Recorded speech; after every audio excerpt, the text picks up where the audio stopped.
Tenemos aquí en el estudio a Marina Garmendia, nuestra analista político, electoral y de género, a quien saludamos con mucho gusto, como todos los jueves. Marina, es un gusto saludarte. ¿Cómo estás? Muy bien, muchas gracias. Buenos días y buenos días para todas las personas que nos hacen favor de ver y escuchar. Te comentaba hace unos momentos que nos falta tiempo a veces en el transcurso de los comentarios para atacar todos los puntos que se van suscitando en medios internacionales, en el país o también aquí justamente en nuestro estado, y tal es el caso de, pues no podemos dejar pasar por el tema de género, de la violencia y de todo esto, lo que sucedió en esta arbitrariedad, ¿cómo le podemos llamar? En esta vergüenza nacional que se suscitó en el tema de la violencia en contra de una mujer, en este caso el caso de Cuauhtémoc Blanco. Así es, pues efectivamente la semana pasada vimos cómo en el Congreso se estaba desarrollando una sesión, Cámara de Diputados, una sesión en donde se discutía si se le quitaba el fuero, así llamado, a uno de sus diputados, Cuauhtémoc Blanco, para que pudiera enfrentar una acusación de la Fiscalía del Estado de Morelos, que había presentado una denuncia a una mujer media hermana de Cuauhtémoc, su media hermana, por intento de violación. Entonces, pues en un contexto que estamos viviendo efectivamente de tanta violencia sobre las mujeres, pero además de que ya se acaba de hacer una serie de reformas constitucionales a favor de las mujeres, una de ellas que pone énfasis en el tema de la violencia justamente, pues esperaba, digamos, una actitud congruente, no solamente de las mujeres diputadas que han sido muy señaladas, sino por supuesto también de los hombres. Y sin embargo, pues vimos una lamentable escena, no solo en donde se protege a esta persona, sino en donde las mujeres diputadas suben a tribuna y corean, ¿no? Rodean al diputado y coreando una consigna, pues que se ha usado básicamente justo para defender, para proteger, pero a mujeres, que es la consigna de no estás sola, diciendo estás acompañada, estamos contigo. Y ahora pues lo aplicaron en el varón. Para un hombre, ¿no? No solamente eso, sino que la diputada que tenía el uso de la palabra le cede el micrófono precisamente al presunto agresor, ¿no? Entonces, pues fue una situación muy lamentable, pero que ha puesto de nuevo en la mesa del debate público la figura del fuero. Y también recordar cómo, a pesar de las declaraciones que se hacen a favor de las mujeres, pues luego la actuación, el momento, digamos, de la verdad, el momento en que había la oportunidad de demostrar este compromiso, este apoyo a las mujeres, pues vemos lo contrario. Algo que a mí me ha llamado la atención, este es un caso en donde por primera vez he visto que se difunde mucho la imagen de las diputadas y diputados que votaron a favor, por decirlo así, de mantener la protección sobre Cuauhtémoc.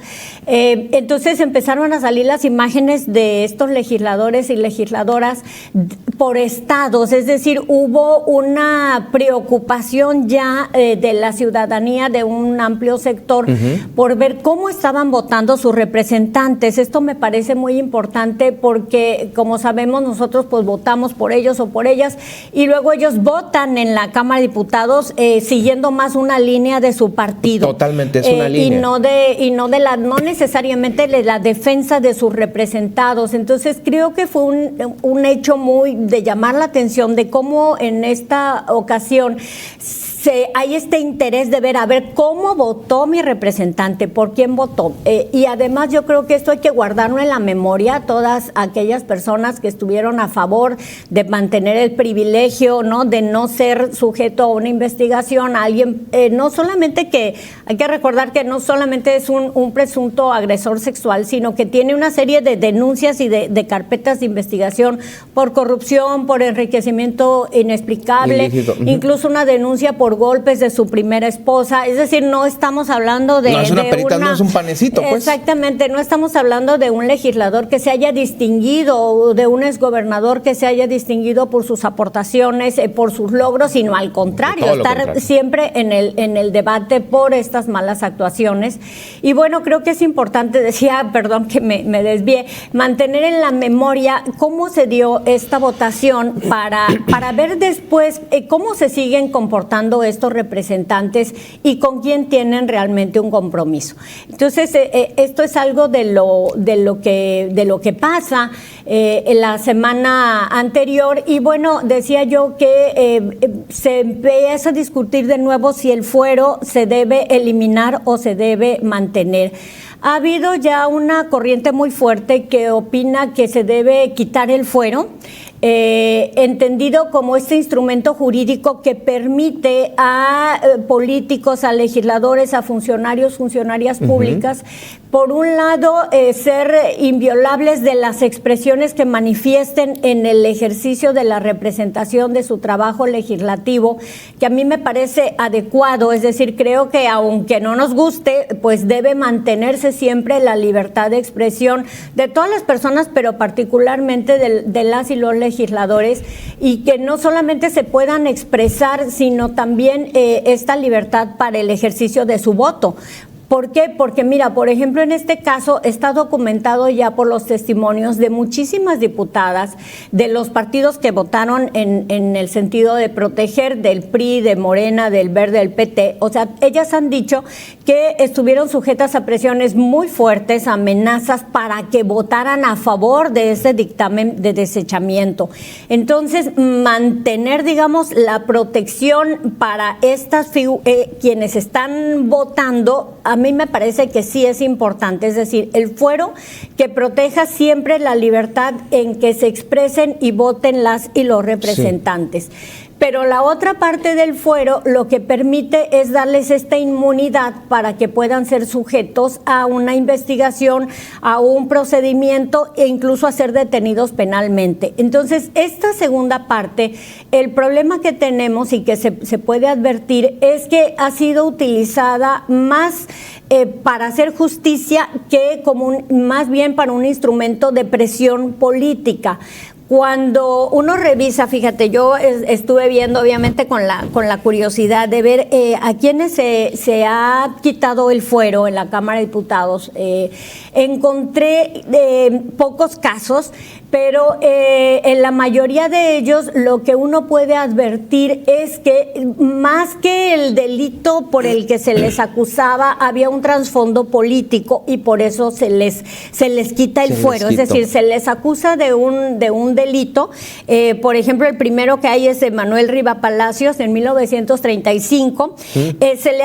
Es un senador de Puebla y se le acusa por un delito realmente menor, pero él estaba en ese momento que está gobernando Cárdenas como un influyente político que todavía estaba a favor de Plutarco Elías Calles. Entonces, digamos, aquí como que el cardenismo dice, este senador aquí no me conviene, está haciendo política por el expresidente, y entonces le quitan el fuero. Lo mismo ocurre años después, en 1945, cuando hay 3 diputados de Tabasco, uno de ellos papá de Roberto Madrazo, es Carlos Madrazo, papá de Roberto Madrazo, gobernador después de Tabasco. Madrazo, sí. Madrazo. Y entonces ellos estaban también haciendo política a favor de un precandidato a la presidencia que no iba a ser después el precandidato que iba a ser postulado por el PRI, ¿no? A sucederlo. Entonces también es un delito de que ustedes estaban utilizando credenciales falsas y les quitan el fuero, pero realmente uno puede ver esta otra intención. En el caso de otra figura que fue desaforada, Jorge Díaz Serrano, en el 83, aquí tenemos que él había sido, si lo recordamos, muchos años el director de Pemex, y el gobierno de Miguel de la Madrid, tratando de desligarse de lo que había pasado con López Portillo y todo el tema del petróleo. Él es senador ya en ese momento, pero le quitan el fuero. Entonces, para no extenderme, no son muchos los casos en donde se ha dado, pero ha sido más un uso político que jurídico el que podemos advertir. Y señalar también que en el caso de los funcionarios y funcionarias que están protegidos por el fuero, que es una figura que prácticamente existe en todo el mundo, encontramos aquellos que ocupan los niveles más altos de la jerarquía en la administración pública y legisladores. Yo revisé el caso de Baja California Sur y lo que vi es que si bien existe la figura, Aquí son demasiados, en mi opinión, las y los funcionarios protegidos. Por ejemplo, a nivel federal tenemos pues que está el presidente, que están los gobernadores, que están los secretarios de Estado, pero mira, en Baja California Sur está el gobernador, están los alcaldes, pero también están los síndicos, también los regidores. No solamente están los secretarios de gobierno, sino también los subsecretarios, no, bueno, incluso pues, coordinadores administrativos. Entonces sí hay, de lo que yo veo, una gran diferencia en el fuero que existe a nivel federal que creo que se debería mantener. Para una investidura mayor por los cargos. Porque hay que proteger que no se dé un uso político a este instrumento, pero sí en el caso de Baja California Sur, el número y la calidad, digamos, de la autoridad o de la dimensión de la figura se van a no solamente estos niveles más altos, sino mucho más abajo, bajo, sí, más claro, bajo. Es Entonces es un tema pues que hay que seguir considerando. Sí. Hay opiniones a favor, hay opiniones en contra de que se mantenga. Hay 15 estados del país en donde ya no existe este fuero que da la inmunidad procesal. Hay que decir que el fuero a favor de que se manifieste libremente sigue existiendo y es importante mantenerlo. Claro. Pero bueno, pues veremos qué pasa, porque al estar otra vez el tema, se discutirá en la Cámara de Diputados si se mantiene o no, y probablemente llegue a los congresos locales, sobre todo de aquellos estados en donde todavía está esta figura. Vamos a seguir de cerca justamente el aterrizar en los estados y a ver aquí qué se opina, porque obviamente el tema del desafuero, justamente en semanas anteriores, en estos días, está la solicitud para desaforar a 2 funcionarios, una diputada y un subsecretario, como bien lo mencionas, con este nivel de funcionario que se tiene y que tienen fuero, ¿no? Bueno, pues ahí está también la propuesta de Baja California Sur, que pues, estamos justamente en esta misma temática. Gracias, Marina, por acompañarnos este jueves. Al contrario, un gusto. Muy buen día.